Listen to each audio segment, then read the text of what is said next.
The crystal halls of the royal palace had never felt so cold.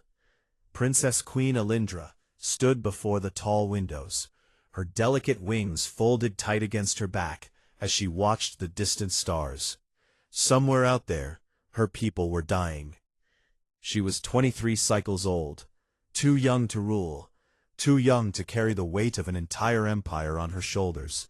But her mother was dead now, taken by a sudden illness that swept through the palace like a cruel wind. And so the crown had fallen to Alindra, whether she was ready or not. High Advisor Saloon entered the chamber without a sound. He was ancient even by Valorian standards, his once bright feathers now faded to silver, his eyes heavy with centuries of wisdom. He had served her mother faithfully for 60 years. Now he served Alindra. "Your Majesty," he said, his voice low and careful, "the council has reviewed the Terran proposal." Alindra did not turn from the window. "And they recommend acceptance." She closed her eyes. Of course they did. What choice did any of them have? The Draxith Collective had come without warning 6 months ago.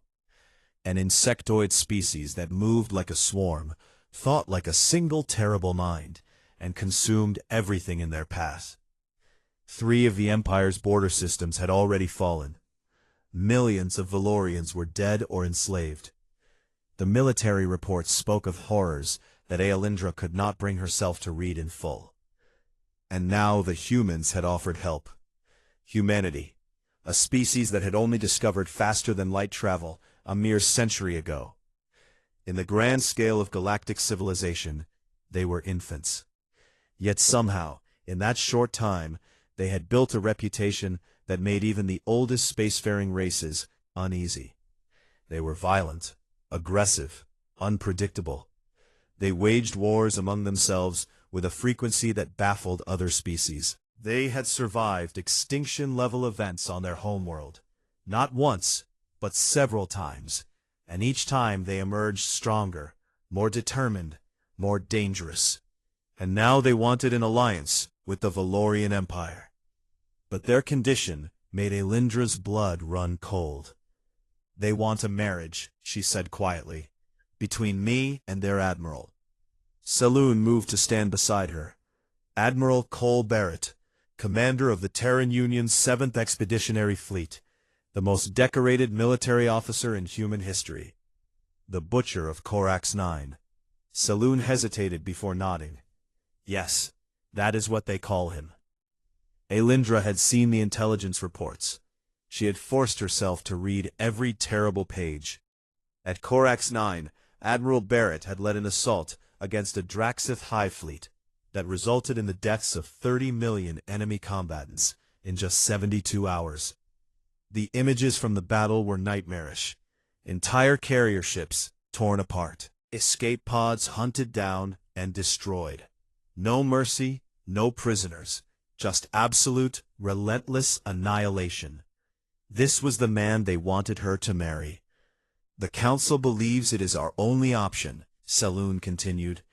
"Without the Terran fleet, we cannot hold the Theros line. If Theros falls, the Draxith will reach Velaran Prime within the month. And if I refuse—" The old advisor's silence was answer enough. Alindra turned away from the window at last. Her reflection stared back at her from the polished crystal walls. She saw a young woman with pale blue feathers and frightened eyes. A queen who had never asked for her throne. A princess who had dreamed of poetry and music, not war and politics.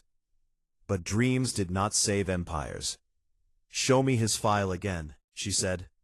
Saloon produced a data tablet and handed it to her. Admiral Cole Barrett's image filled the screen. He was human, obviously, which meant he was strange to look at by Valorian standards. No feathers, no crest, just bare skin and short-cropped gray hair.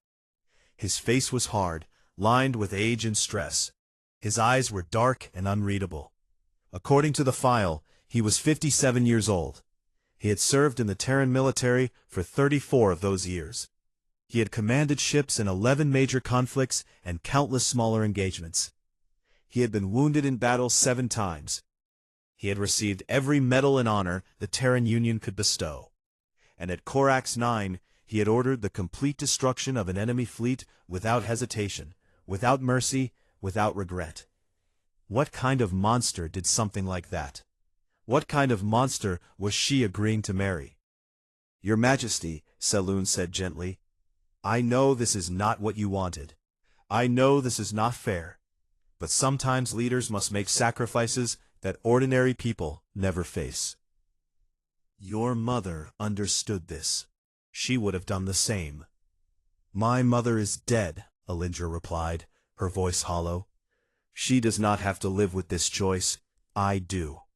She stared at Barrett's image for a long moment. Then she set the tablet down and walked to her writing desk. The formal acceptance document was already prepared, waiting only for her signature. Alindra picked up the ceremonial pen. It felt impossibly heavy in her hand.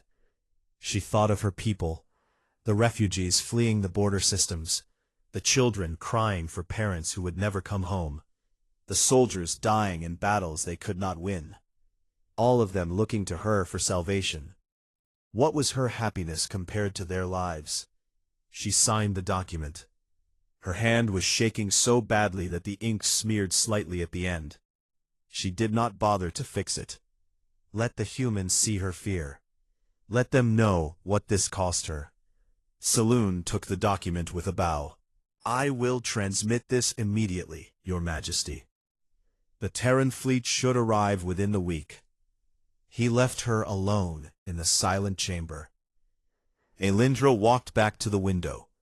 The stars were still there, cold and distant and uncaring. Somewhere among them, a human ship was already making its way toward her world. And on that ship was a man called the Butcher, a man who dealt death with casual efficiency, a man who would soon be her husband. She pressed her hand against the cool crystal of the window. "What have I done?" she whispered to no one. The stars did not answer. In 7 days she would meet the monster she had agreed to marry. In 7 days, her life as she knew it would end. But her people would survive. That was what mattered. That was the only thing that could matter. Alindra closed her eyes and tried to imagine the face of the man from the file. She tried to imagine standing beside him at the altar. She tried to imagine sharing her life with a creature who thought nothing of killing 30 million souls. She could not do it. But she would, because she was the queen, and queens did not have the luxury of fear. At least, they could not show it. The royal docking spire had been cleaned and polished until it gleamed. Banners of the Valorian Empire hung from every pillar. Musicians stood ready with traditional instruments. Servants waited with trays of the finest refreshments the palace could offer. And guards lined every corridor, weapons charged and ready. Alindra noticed the guards most of all. In Valorian culture, greeting a diplomatic guest with armed soldiers was a grave insult. It suggested the guest could not be trusted. It suggested they were dangerous. But she could not bring herself to order the guards away. "The Terran vessel has entered final approach," Saloon announced. "They will dock in 10 minutes. Alindra nodded stiffly. She was dressed in her finest ceremonial robes, her crest feathers arranged in the traditional style of her royal house. She looked every inch a queen. Inside, she felt like a frightened child. The court had assembled behind her, nobles and advisors, generals and ministers, all of them watching the docking bay doors with barely hidden fear. The humans were coming. The monsters were here. The minutes passed like hours. Then the great doors opened, and the Terran ship came into view. It was smaller than Alindra had expected. Sleek and angular, painted in simple gray and white. It looked almost elegant compared to the brutal warships she had seen in the intelligence reports. The name painted on its hull read Endeavor, in both Terran script and Galactic Common. The ship settled onto the docking platform with barely a sound. A boarding ramp extended, And then, they appeared. The first to descend was a human woman in a crisp uniform. She had dark skin and darker eyes, her black hair pulled back in a tight braid. According to the briefing documents, this was Lieutenant Maya Reyes, the Admiral's chief aide. She moved with the sharp efficiency of a career soldier, scanning the assembled Valorians with an expression that gave nothing away. Behind her came a man in civilian clothes, older, tired-looking, with the soft build of someone who spent more time at desks than in battle. Ambassador Patrick Holloway. He smiled warmly at the Valorians, and Alindra was surprised to see genuine friendliness in his face. And then came Admiral Cole Barrett. He was taller than she expected, broader in the shoulders. His uniform was simple, almost plain compared to the elaborate dress of the Valorian nobles. No medals hung from his chest, no ribbons decorated his collar. Just dark fabric and clean lines. His face was exactly as it had appeared in the file. Hard, lined, unreadable. His gray hair was cut short, his jaw was rough with stubble, and his dark eyes swept across the assembled crowd with the practiced alertness of a man who had survived many battlefields. This was the Butcher of Corax 9. This was her future husband. Alindra braced herself. She waited for him to march forward, to assert dominance, to display the aggression that humans were so famous for. Instead, Barrett stopped at precisely the correct distance. He placed his right hand over his heart, and he bowed. It was a Valorian bow, the formal greeting of respect between equals. His form was slightly imperfect, his angle a degree or two off, but it was clear he had studied the gesture.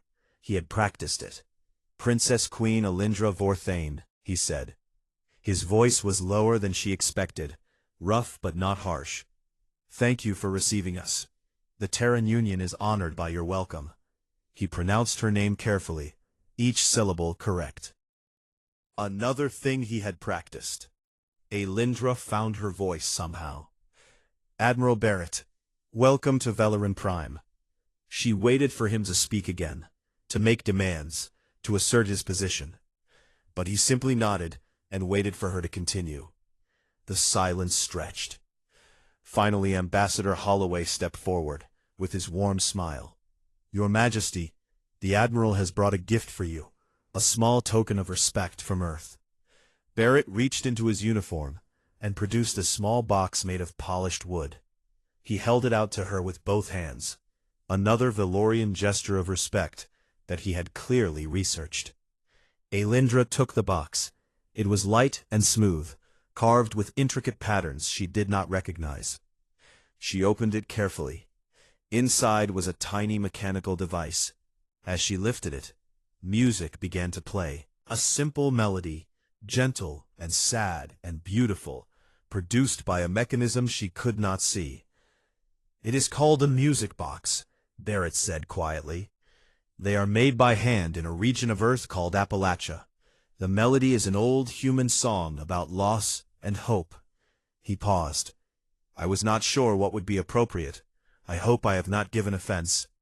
Alindra stared at the little device in her hands. She had expected weapons, demands, displays of power. Not this, not a handcrafted gift, not gentle music, not a man who spoke of hope. "It is beautiful," she said, and was surprised to find she meant it. The formal dinner that followed was a strange affair. Alindra watched Barrett throughout, waiting for the mask to slip, waiting for the monster to reveal himself. It never happened. Barrett ate little, and drank nothing alcoholic. He listened far more than he spoke. When a young Valorian server accidentally spilled ceremonial wine on his uniform, Alindra tensed, expecting anger. Instead, Barrett smiled. He actually smiled. It transformed his hard face into something almost kind. "Please do not worry," he told the terrified server. "It was my fault. I placed my glass in a poor position." He helped her clean the spill with his own napkin, joking quietly until her fear faded. Later that night, Saloon came to Alindra's chambers. "It is a performance," the old advisor warned. "Humans are known for deception. He is playing a role to gain your trust." "Perhaps," Alindra said. She was sitting by her window, the music box in her hands, the sad melody playing softly in the darkness. But she could not stop thinking about the way he had helped that server, the way his smile had reached his eyes, the way he had studied her language, her customs, her name. Monsters did not do such things. Did they? She did not sleep that night. She lay in her bed and stared at the ceiling, and listened to the music box play its gentle song over and over again. The Butcher of Korax 9 was not what she had expected, and Alindra did not know whether that made her feel better or worse. The palace gardens were quiet at night. Crystal flowers glowed softly in the darkness, casting pale blue light across the winding paths. It was the one place in the entire palace where Aelindra could escape the watching eyes of the court. She had been meeting Barrett here for 3 weeks now. It had started as investigation. She needed to understand the man she was supposed to marry. She needed to know if the kindness he showed was real or merely a mask, hiding the monster beneath. But somewhere along the way, investigation had become something else. "Your poet Valindros wrote that sorrow is the sister of joy," Barrett said. They were sitting on a stone bench beneath a canopy of glowing vines. "I have been thinking about that line for days." Aelindra looked at him with surprise. "You read Valindros?" "I have been trying to," he smiled slightly. "My pronunciation is terrible. Lieutenant Reyes laughs at me every time I practice. Why would you read our poetry?" Barrett was quiet for a moment. "Because you love it. You mentioned it once, during the first dinner. You said that Valorian poetry helped you understand your own heart." He looked at the crystal flowers rather than at her. "I wanted to understand what you meant." Aelindra did not know what to say. She had expected a warrior, a butcher, a man of violence and death. She had not expected someone who would read poetry just because she had mentioned it in passing. "Admiral," she said finally, "I need to ask you something." "Cole." "I beg your pardon?" "My name is Cole. We are to be married. You should probably use it." She took a breath. "Cole, I need to ask you about Korax 9. The change in him was immediate. His shoulders tightened. The warmth in his eyes faded into something distant and cold. "What do you want to know?" His voice was flat now, controlled. "They call you the Butcher. 30 million Draxith dead by your command. The reports said you showed no mercy, no hesitation." Alindra forced herself to continue. "How do you sleep at night?" Barrett did not answer for a long time. When he finally spoke, his voice was barely above a whisper. "I don't." He stood and walked to the edge of the garden path, his back to her. For a moment he was silent. Then he began to talk. Korax 9 was not a battle. It was a rescue mission.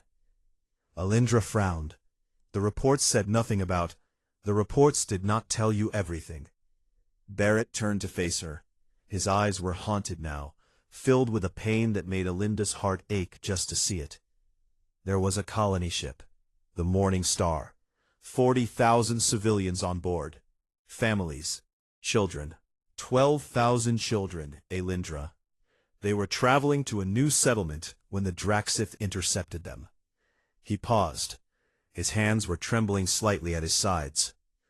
The Draxith do not simply kill their enemies. They use them. Their larvae need living hosts to mature. The process takes several days. The host is conscious through all of it. Aelindra felt sick. She had heard rumors of Draxith practices, but she had never wanted to believe them. "By the time my fleet arrived, most of the colonists were already dead or dying," Barrett continued. "The Draxith had spread the larvae through the entire captured fleet. Every ship was infested. If even one vessel escaped, if even one infected host reached another population center, Millions more would die. He met her eyes directly. So I gave the order, destroy everything, every ship, every escape pod, every piece of debris large enough to hide a single infected body. His voice broke slightly. We rescued 312 people. Out of 40,000. The 30 million Draxith died because I could not risk letting them spread. Because the lives of billions outweighed the lives of millions. Barrett's laugh was bitter. They call me the Butcher. They think I killed 30 million Draxith because I enjoyed it. Because humans are violent savages who love death. He walked back to the bench and sat down heavily, suddenly looking older than his years. I walked through the Morning Star after the battle, he said quietly. I saw what they did to the children. I saw what I could not save, and I see it every night when I close my eyes. Alindra reached out and took his hand. She did not plan to do it. Her body simply moved on its own. Barrett looked at their joined hands with surprise. You are not a monster, she said softly. You are a man who was forced to make an impossible choice. I am a man who killed 30 million living beings to save billions more. Alindra squeezed his hand. That is not cruelty. That is sacrifice. Barrett was silent for a moment. Then he asked, Why did you agree to this marriage? The question caught her off guard. What do you mean? You were terrified of me. I saw your acceptance letter. Your hand was shaking so badly, the ink smeared. He looked at her with something like wonder. You believed you were marrying a monster, and you did it anyway. Alindra thought about the question. Because my people are dying. Because children are crying for parents who will never come home. Because I am the queen, and queens cannot place their own fears above the needs of their people. Barrett nodded slowly. I understand that better than you know. Is that why you agreed to the marriage? The marriage was the council's condition, not mine. They believed a political union would strengthen the alliance. He smiled slightly. But I did not refuse it. Why not? Because I saw your acceptance letter, he said again. I saw the fear in those shaking ink strokes, and I knew that you were a leader who would sacrifice anything for her people. He paused. I could not let that sacrifice be for nothing. Alindra felt tears prick at her eyes. She blinked them away. I was so afraid of you, she whispered. I know. I thought you were a monster. I was wrong. Barrett looked at her with those dark, haunted eyes. I am not a good man, Alindra. I have done terrible things. I have ordered decks that I can never take back. You are a man who carries the weight of impossible choices so that others do not have to, she replied. In my language, we have a word for that. We call it a guardian. For the first time since she had met him, Admiral Cole Barrett looked like he might cry. He did not speak. He simply held her hand tighter in the darkness of the garden, surrounded by glowing crystal flowers. Two people who had expected to find monsters and found something else entirely. Something that felt like the beginning of understanding. The War Council chamber was chaos. Holographic displays filled the air with red warning symbols. Officers shouted orders into communication devices. Advisors argued in panicked voices, while servants ran back and forth with data tablets. And at the center of it all stood the grim truth. The Draxith had come for Valoran Prime. 300 hive ships, an armada larger than anything the Draxith had deployed before. They had broken through the outer defensive lines without slowing down. Now they were heading straight for the Theos system, the last barrier between the enemy and the Valorian homeworld. Admiral Cole Barrett stood before the main display, his face calm and focused. Around him, the combined Valorian-Terran command staff awaited his orders. Current fleet strength? He asked. 80 vessels, sir, Lieutenant Reyes replied. 42 Valorian, 38 Terran. The rest of our reinforcements are still 3 days away. Then we work with what we have. Alindra pushed through the crowd of officers. I am coming with you. Barrett turned sharply. Absolutely not. You are the queen. If you die, the Empire loses its leader. If Theos falls, the Empire has no future anyway. Alindra met his eyes without flinching. My place is with my people. I will not hide in the palace while they fight and die. Barrett stared at her for a long moment. Then something that might have been respect flickered in his dark eyes. Very well. But you stay on the command ship, away from direct combat. Agreed. 2 hours later, Alindra stood on the bridge of the Terran flagship Resolute. Through the massive view screen, she could see the gathered fleet. Valorian cruisers with their elegant curved hulls. Terran destroyers with their angular functional designs. 80 ships against 300. They could not win. All ships report ready, Reyes announced. Barrett nodded once. Begin the evacuation order. All civilian transports are to leave immediately for the secondary systems. Alindra frowned. You are not planning to hold them? We cannot hold them, not with these numbers. Barrett's voice was steady, matter-of-fact. But we can slow them down. Buy time for the civilians to escape. Understanding hit Alindra like a physical blow. You are planning to sacrifice the fleet. I am planning to save as many lives as possible. That includes your own life. Barrett looked at her with those calm, haunted eyes. Yes. Before Alindra could respond, the tactical display lit up with enemy contacts. The Draxith had arrived. 300 ships, spreading across the void like a plague of metal and malice. Their formation was perfect, their advance relentless. The battle began. Draxith carriers launched swarms of fighter craft that darkened the stars. Valorian ships fought bravely, but fell one by one. The defensive line buckled, then broke, then shattered entirely. We are losing, Alindra whispered. Not yet, Barrett replied. He keyed his communication system. All Terran vessels execute pattern Omega. Advance into the enemy formation. Alindra stared at him. You are ordering them to charge directly into the swarm? Yes. The Terran ships broke formation. Instead of retreating, instead of regrouping, they accelerated directly toward the Draxith armada. Destroyers that should have been fleeing now raced toward enemy carriers at full speed. What happened next would haunt Alindra for the rest of her life. The Terran ships did not fight like any military force she had ever seen. They fought like they had nothing to lose.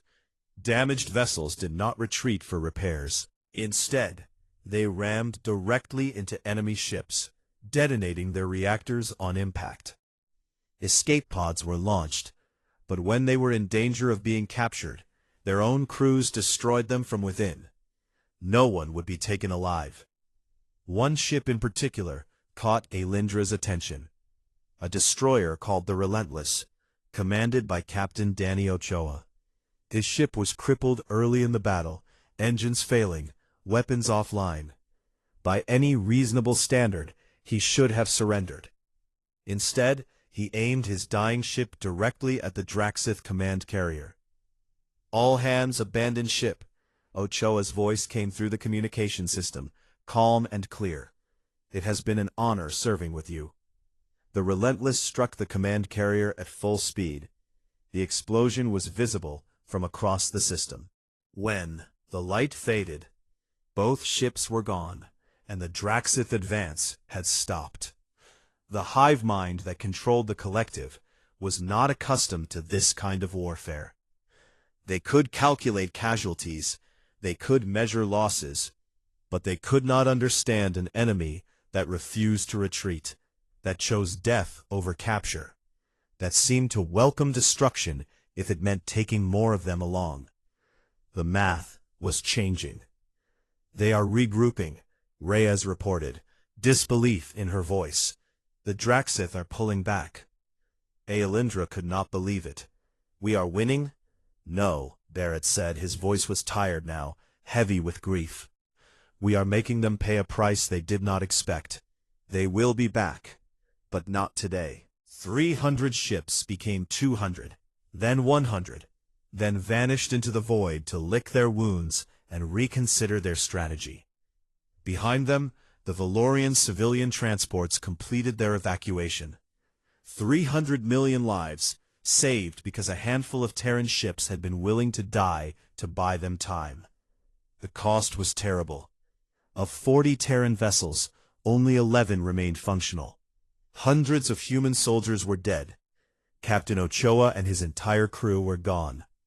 And Admiral Cole Barrett was being carried to the medical bay. A hull breach during the final engagement had exposed him to the vacuum of space for 90 seconds before rescue teams could reach him. He was alive, but barely. The doctors said his lungs were severely damaged. He might never fully recover. Alindra sat beside his bed for the long night that followed. She held his hand, the same hand that had given her a music box, the same hand that had trembled when he spoke of the children he could not save. She understood now why the galaxy feared humanity. But she also understood why it should not. Humans were not monsters. They were guardians, fierce and loyal and willing to sacrifice everything for those they chose to protect. They did not fight because they loved violence. They fought because they could not bear to watch innocents suffer. And Cole Barrett was the best of them. "Please," she whispered to his unconscious form. "Please do not leave me. Not now. Not when I have finally learned who you really are." The monitors beeped steadily in the darkness, and Alindra waited. 6 months had passed since the Battle of Theos. The war continued, but everything had changed. Human reinforcements arrived weekly now, fleet after fleet jumping into Valorian space to join the fight. The Draxith were being pushed back, system by system, their hive mind unable to adapt to an enemy that simply refused to break. The galaxy watched in amazement. The ancient Valorian Empire, once on the brink of extinction, was winning. And at the heart of that victory was an alliance that no one had expected to work. Alindra stood on the balcony of her private chambers, watching the reconstruction crews repair the damage to the city below. New buildings rose where ruins had stood. Children played in parks that had been evacuation zones just months ago. Life was returning to Valorian Prime. Behind her, a door opened. "The doctors say I can start walking without assistance next week." His voice was still rough, still marked by the lung damage that would never fully heal. "Though they have forbidden me from ever commanding a ship in battle again." Alindra turned to face him. He looked older than when she had first met him, his face thinner, his movements slower. But his eyes were still the same, dark and deep and filled with that strange mixture of sorrow and strength. "How do you feel about that?" she asked. Relieved, honestly. He walked slowly to join her on the balcony. "I have been fighting for 34 years. Perhaps it is time to rest." They stood in comfortable silence for a moment, watching the city together. Then Barrett spoke again. "Alindra, I need to discuss something with you." "What is it?" "Our arrangement." He turned to face her directly. "The alliance is secure now. The Terran fleets will continue to support the Valorian Empire, regardless of any personal connection between us. You do not need to marry me anymore." Alindra felt her heart tighten. "Are you releasing me from our agreement?" "I am offering you a choice. The choice you never had when you signed that acceptance letter with a shaking hand." Barrett's voice was gentle. "You can walk away. No one will think less of you. No one will blame you." "And if I do not want to walk away?" Barrett blinked. "I beg your pardon?" Alindra stepped closer to him. "Cole, I need to tell you something. These past months, while you were recovering, I learned things about you. Things that changed everything." "What things?" "I learned that you visit the wounded soldiers every morning before your own breakfast. Even when you could barely walk, you insisted on going to the medical wards to speak with them personally." They needed to know. Their sacrifices were appreciated. I learned that you secretly funded the rebuilding of an orphanage in the capital, the one that was destroyed in the first Draxith raid. You paid for everything from your personal savings, and you made them promise never to reveal your name. Those children needed a home. It was nothing. I learned that you keep letters in a locked drawer in your quarters. Letters from the families of every soldier who died under your command at Corax 9. And you answer every single one personally, by hand, even now. Barrett was silent. I learned that you studied Valorian poetry because I mentioned once that I loved it. That you practiced our formal bow for hours until you got it right. That you chose the music box as a gift because you read that Valorians value handmade objects over expensive ones. Alindra reached out and took his hands in hers. I was terrified to marry you. They told me you were ruthless, and they were right. But they did not tell me what that ruthlessness was for. Cole looked at their joined hands, then at her face. His eyes were bright with emotion he was struggling to control. You are ruthless in defense of the innocent, Alindra continued. Ruthless in your loyalty to those who depend on you. Ruthless in your kindness, even when it breaks you. You carry burdens that would destroy weaker souls, and you do it because you cannot bear to watch others suffer. She squeezed his hands tighter. My people feared that humans would conquer us. They did not understand. You do not want to rule anyone. You simply cannot stand by while people are hurting if you have the power to help them. That is not something to fear, Cole. That is something to love. For a long moment, Barrett simply stared at her. Then slowly, his hard face softened. The walls he had built around his heart began to crumble. Alindra, he whispered. I am not marrying you because I have to, she said. I am marrying you because I choose to, because I want to, because somehow, against all odds, I have fallen in love with the man behind the monster. The wedding took place 1 month later. The crystal spires of Valoran Prime gleamed in the starlight as two civilizations came together in celebration. A Terran admiral stood at the altar, in traditional Valorian ceremonial robes, looking awkward and uncomfortable, and utterly happy. A queen stood beside him, with human flowers braided into her crest feathers, her eyes shining with joy. The ceremony was broadcast across both empires.